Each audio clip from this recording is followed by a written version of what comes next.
तर मंडळी फायनली आम्ही पोहोचलेलो आहे पुण्यामध्ये माझ्या मावस भावाच्या घरी. कसे कोंबलोय बघा आम्ही.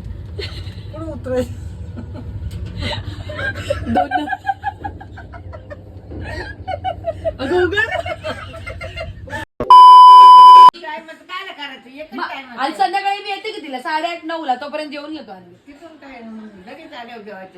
नाही एवढं रात्री जेवायचं त्याला लावती जेवण बनवायला.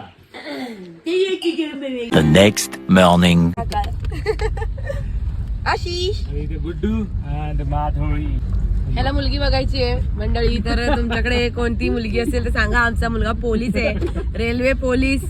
थोडासा नालायक आहे पण हाय, रेल्वे पोलीस आहे, चांगला आहे, मस्त पगार पाणी आहे. इकडे बघ स्माइल दे. तोंड बघून घ्या. तिने मिसळ सजेस्ट केली, तोंड बघून घ्या. आणि आमची नंतर तोंड बघा आम्ही खाल्ल्यावर. आता आलोय सावतामाळीची मिसळ खायला, जी सुवर्णाने सजेस्ट केली होती. चला आज जाऊया. अथक परिश्रमानंतर मिसळ खायला आलो. अथक परिश्रम झाले आमचे. आम्हाला वाटलं इथे वेटिंग असेल पण नाहीये. बरं आहे. छान. इथे 4-4 जणांच्याच खुर्च्या असल्यामुळे बाकीचे सगळे वेगळे वेगळे बसावं लागलं आम्हाला. इथे 4, मागे 2 जणी आणि आम्ही 4 जण इथे. तो फायनली आपली मिसळ आलेली आहे. बघा मंडळी, मस्त शेव दिसते, लिंबू आहे, कांदा, पाव गरम करून दिलेले आहेत पाव. इथे 4 मिसळ लावलेले आहेत.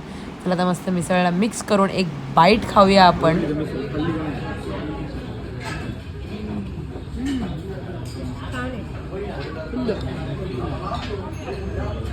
सुवर्णाला फुल मार. खूप सुंदर मिसळ होती आणि खूपच झणझणीत होती. आणि मिसळ खाऊन झाल्यानंतर आता आपलं फायनल आउटपुट आहे चहा. आणि ही माझी सर्वात मोठी मावशी आहे, वय 85 आहे, तरी मस्त दिसते अजून पण.